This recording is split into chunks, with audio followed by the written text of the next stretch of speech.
Good evening, friends. I'm going to be discussing a book today, which has been a source of great pleasure for me. I've looked at it from time to time, and it's a kind of book that requires a certain amount of imagination to write, to conceptualize. It's not the kind of book that the historians who usually get celebrated with certain awards for meticulous scholarship and who get elected to such things as the American Academy of Arts and Sciences. It's not the kind of book that those historians generally, in my view, are capable of writing. And one doesn't have to be really a historian to write a book of this kind. In fact, the author of this book is not really a historian. You can describe it as a kind of a cultural history, but it's a work really of public history. It's a work of creativity, and it doesn't really fit a genre very well. It also can be accommodated within a subfield that is developed in the academy called the history of the book. Well, anyhow, this is a book. It's called Reading Revolution, Shakespeare on Robben Island, and it's by Ashwin Desai. It's published by Haymarket Books in the United States, but it was first published in South Africa by the University of South Africa Press about 10 years ago. I think it's 2012, if I'm not mistaken. Now, Ashwin Desai is a sociologist by profession, but he has written voluminously on a large number of subjects, all of which generally pertain to the history of South Africa and largely to the history of Indians in South Africa. He wrote a book which is a rather controversial book, along with Ghulam Wahid. In fact, I'd say half of Ashwin's books, perhaps more, are co-authored with Ghulam Wahid. And I would say that Ghulam and Ashwin together are the two most well-known scholars of Indian origin working in the United States, in South Africa. And when they have come together and brought together their skills, they have really been able to produce a large number of very fine works in historical scholarship, largely having to do, as I said, with the history of Indians in South Africa. One of their books on indenture, which is a very comprehensive, detailed study, a more conventional kind of study in that sense, but written from a critical standpoint, is that particular book is a work of extraordinary scholarship. But this book, Robben Island, is a work of very creative scholarship. Now, Ashwin, and this is, he's the sole author of this book. Ashwin is also a person who's a political creature. He has been a political dissident, and he's had a lot invested himself in the struggle that took place in South Africa during the apartheid period. And on some other occasion, there might be reason to reflect on his disenchantment now, which is, of course, not unique to him with the ANC, with the African National Congress. I happen to know him personally very well, and Ghulam as well, owing to my own work and to my various trips to South Africa. Now, this book, let me just say in a couple of sentences what the subject matter of the book is, but then I want to offer a different kind of backdrop to it and then delve a little into the book. So the subject matter of the book is that political prisoners on Robben Island during the apartheid period took the opportunity to educate themselves. And there was a volume of Shakespeare, of the complete works of Shakespeare, which circulated among, I don't know, maybe 2-3 dozen of these political prisoners, largely belonging to the ANC, the African National Congress, Robben Island was, of course, not a prison intended only for the ANC dissidents. Robert Sobukwe, who was the leader of the Pan-Africanist Congress, was also on Robben Island. And in fact, he arrived there before Nelson Mandela did. And it should also be said that most people think of Robben Island only in association with Nelson Mandela. One of the virtues of this book is that it doesn't really single out Mandela, and there's no reason to single him out in that sense. That the ANC political dissidents who were sent to Robben Island to serve out terms of life imprisonment. Eventually, of course, we know that apartheid came to an end, and so these prisoners didn't serve out their entire life sentences there. And in fact, many, including Mandela and Ahmed Kathrada, about whom I'm going to speak in a moment, were released from Robben Island and moved to another prison just outside Cape Town in 1982. They had arrived there in 1964. The bulk of them arrived there in 1964 after the Rivonia Trial, where they were found guilty of treason, among other charges. But here, so this single volume of Shakespeare circulated among the prisoners, the complete works, and various of these prisoners who read this volume, they would identify the passages that they liked the most. And you can see their signature, alongside these passages, right?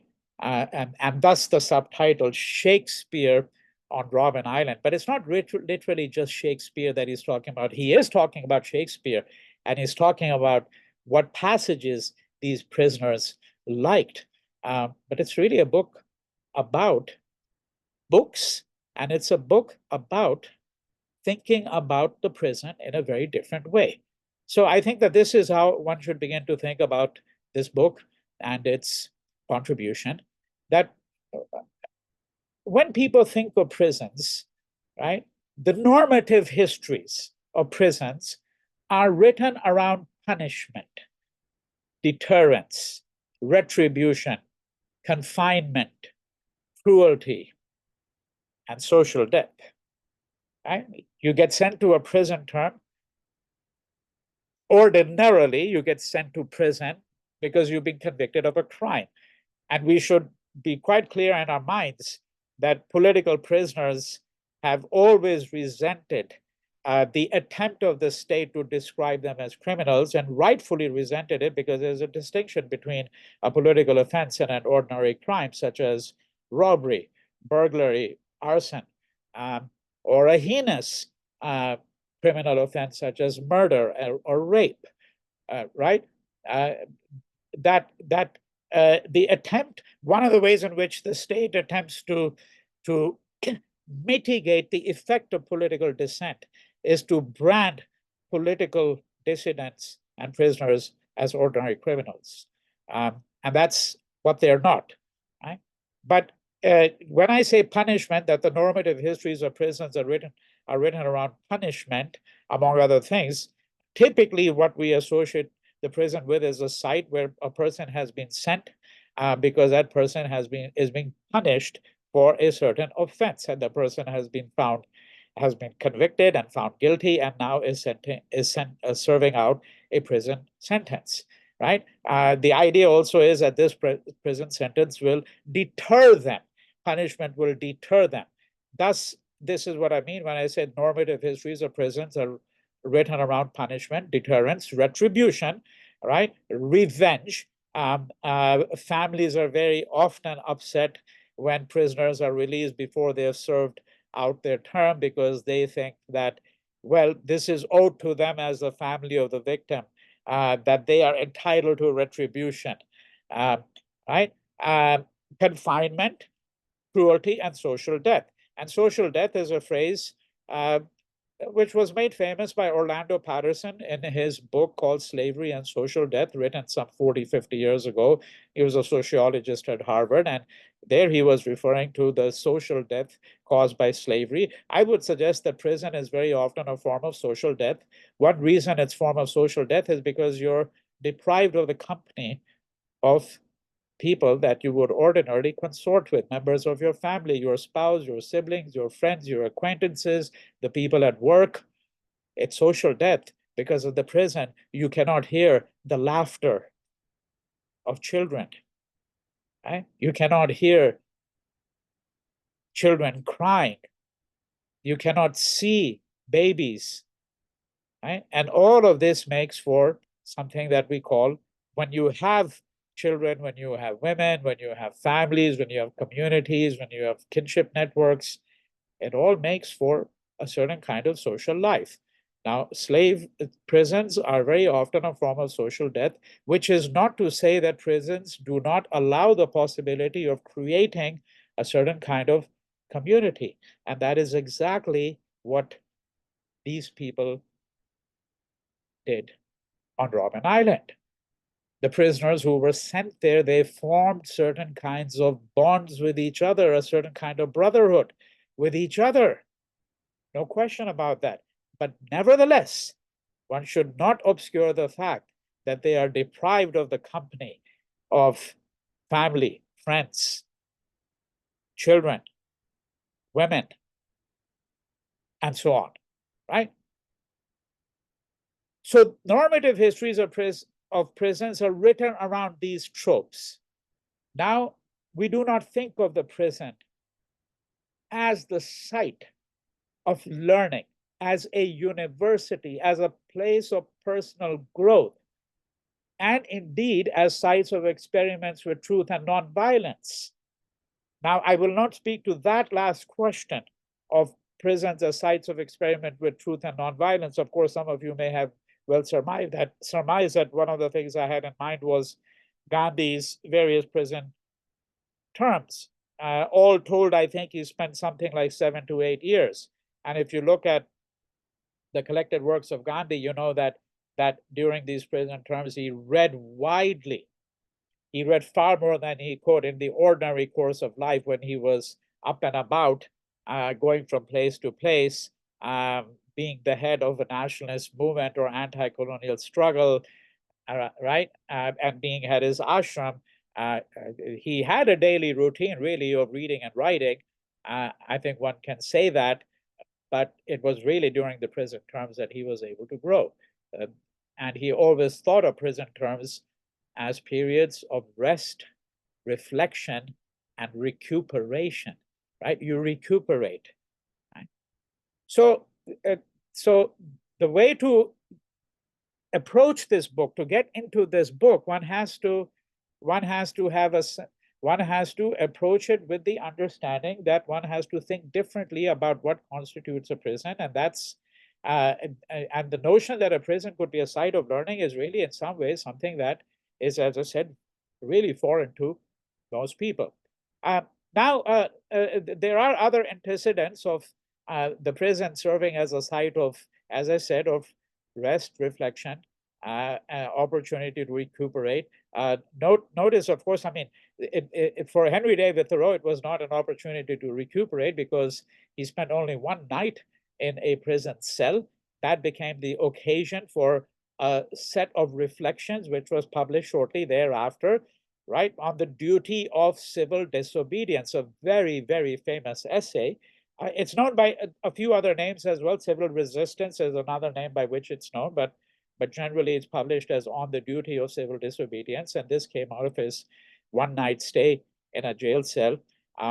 Very recently, Reverend James M. Lawson, about whom I've written and spoken, one of the great architects of the civil rights movement, whom I knew very well and who just passed on a few weeks ago at the age of 95. I mean, in several conversations I had with him in the last decade, he described to me the prison term that he had spent, about a year in prison. This was during the occasion of the Korean War, when Reverend Lawson had indicated that he would not sign up for the draft, right? So he was sent to prison, and he told me that the prison had a library, and that's where he derived a good part of his education. He did have an education outside the prison too. He did have a bachelor's degree, and then he was a theology student as well. He was expelled for his political activities later on from Vanderbilt University, but he derived an education from prison, and in fact he told me very clearly that when he was in the prison, that they had given him the option of various kinds of jobs, and one of them within the prison, which happens frequently, of course, one of those jobs was being the prison librarian, and he said that he welcomed that opportunity. Let us also recall that Jawaharlal Nehru principal books grew out of his years in prison, including two books: Glimpses of World History, which is a collection of 196 letters written between 1930 and 33 to his daughter Indira. Apparently, these letters were never really mailed, but he wrote one each week. I haven't quite gotten to the bottom of that, whether this had to do with restrictions on what prisoners could do, how many pieces of mail they could send out, and so on. But that's what I've read over the years, that these letters, which were published together as a majestic volume. I mean, it's really majestic to think that he could write these from prison, where he didn't really have access to, obviously, all the kinds of books that he needed, and the sheer range of his writing here is really quite mind-boggling. Anyhow, Glimpses of World History, a collection of 196 letters, and then Discovery of India, which was written between 1942 and 45, during the time that he was imprisoned at Ahmednagar Fort. This is after Gandhi had given the call to the British to quit India, and the Quit India resolution had been passed by the Congress on August 8th. And then, within hours, within a couple of days, most of the Congress leadership was taken into custody, right? I think it is safe to say that the leaders of nearly all nationalist and anti-colonial movements, certainly in the 20th century, spent time in jail. That is true of Ho Chi Minh as well, among many others. Now, I'm not going to go over the history of Robben Island. That's really not of interest to us from the standpoint of appreciating this book. This brings me really to the last stretch of my remarks, where I now want to look at a little bit of the book itself.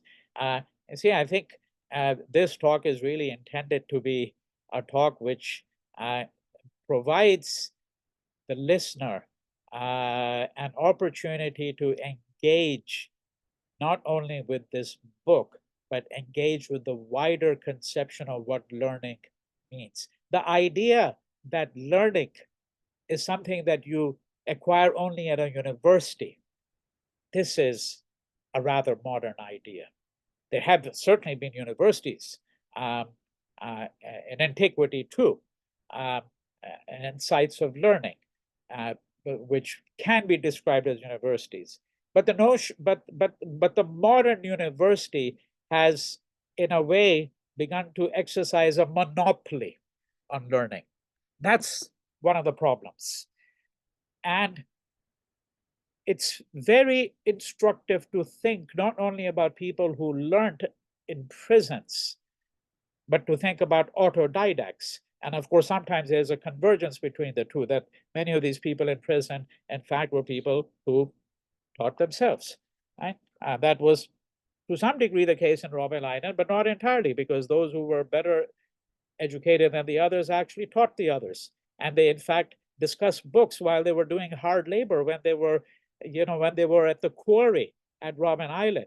There was a quarry there, and that's where Ahmed Kathrada and Mandela and many others worked, right? And backbreaking labor at Robben Island. They were there from 64 to 1982.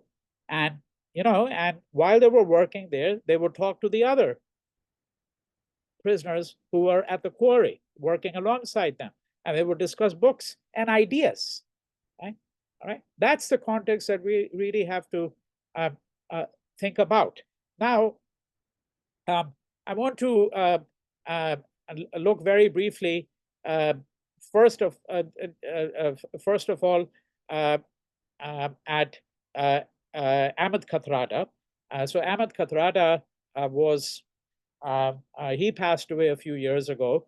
He was in the top echelon of the ANC leadership, a very close associate of Nelson Mandela. Ahmed Kathrada's letters have been introduced by Nelson Mandela, and Kathrada was known to his friends in the ANC as Kathy.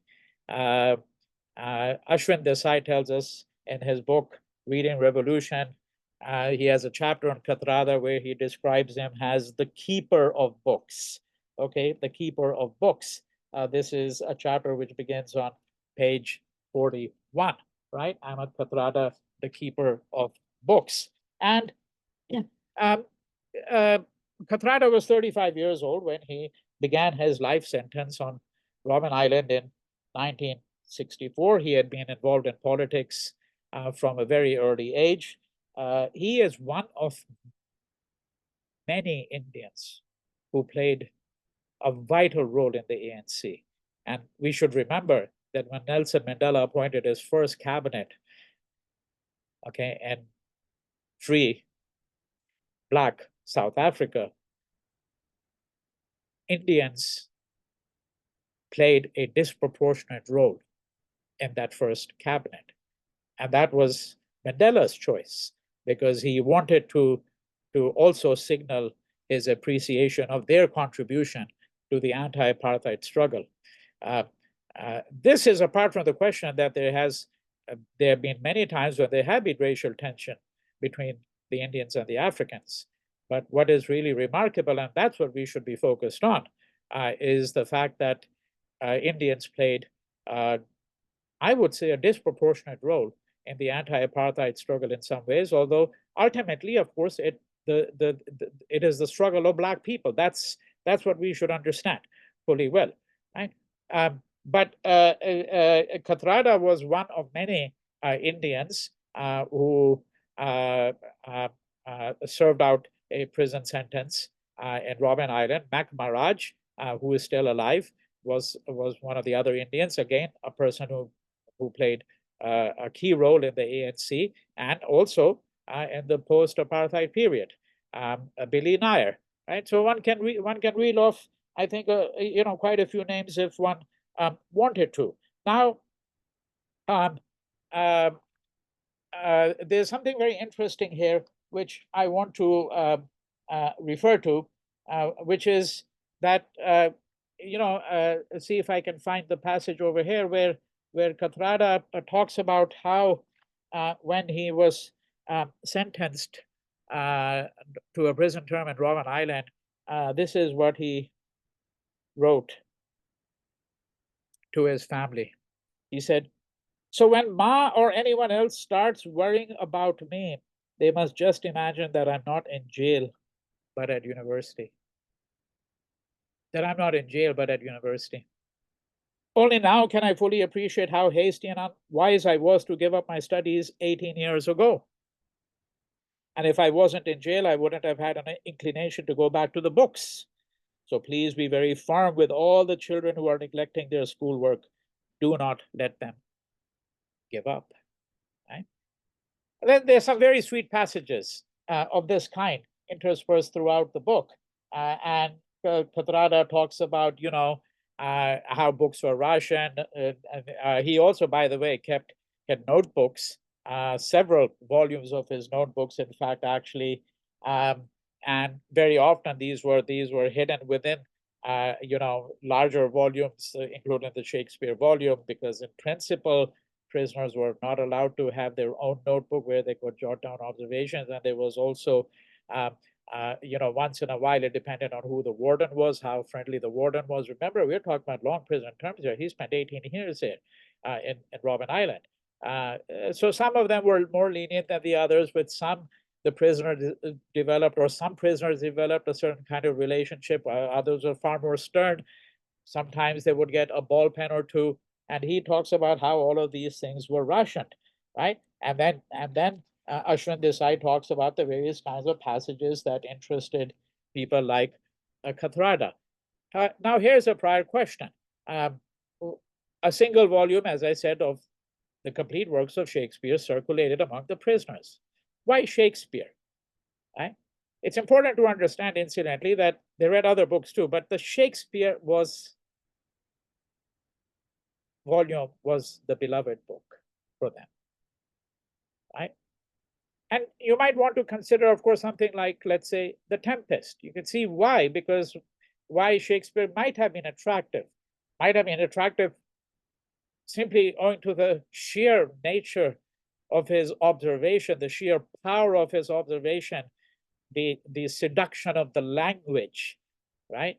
I mean, anyone who's read literature over a period of time, everyone will remember at least a few verses or phrases from the plays, usually from Hamlet, Macbeth, King Lear, Othello, sometimes from the comedies rather than from the tragedies, less often from the histories, but Shakespeare also wrote sonnets, and the complete works had all of that. Right? Now, The Tempest is a play that post-colonial scholars have written about widely, and so I simply take that as an illustration because the story concerns Prospero, the European figure, and Caliban, the slave. Now, I won't go over the plot of it, but recall what Aimé Césaire had said of this play. Quote, Caliban is also a rebel, the positive hero in a Hegelian sense. The slave is always more important than his master, for it is a slave who makes history. Now, if you think of it this way, you begin to see why something like The Tempest, among other of Shakespeare's plays, would have been so attractive to the prisoners. But let's take a very different kind of play. Take a play like As You Like It, okay? And one of the things that Ashwin Desai points out is that here he's referring to an ANC inmate called Mobs Gwikrana, Gqirana. He came out of Robben Island and then disappeared. And there's some speculation that he might have been murdered after he came out of Robben Island by the apartheid regime. But recall what I had said, that prisoners who read this common volume of Shakespeare went from hand to hand, it passed from hand to hand. They would put their initials, their signatures along the passages that they really liked. And the one that he liked was this one. This is from As You Like It, Act 2, Scene 1. Sweet are the uses of adversity, which, like the toad, ugly and venomous, wears yet a precious jewel in his head. And this our life, exempt from public haunt, finds tongues in trees, books in the running brooks, sermons in stones, and good in everything. How wonderful, really, no? So this is what reading Revolution, Shakespeare on Robben Island, is really about. But there are all kinds of interesting ironies. Let me just conclude with one, and that will take us back to Nelson Mandela. And this is really at the outset of the book, because many of you are aware of the fact that the ANC members were accused of being communists. In fact, actually, people like Mandela were avowedly anti-communist, really. And that's been, of course, in the post-apartheid period, and in recent years, that's been a critique of Mandela, that he was really too beholden to the bourgeois West. Now, I won't really get into that question because that's not entirely germane to what I want to say. But here's the ironical thing, that people like Mandela and Kathrada and MacMaraj, all right, these people were accused of being communists.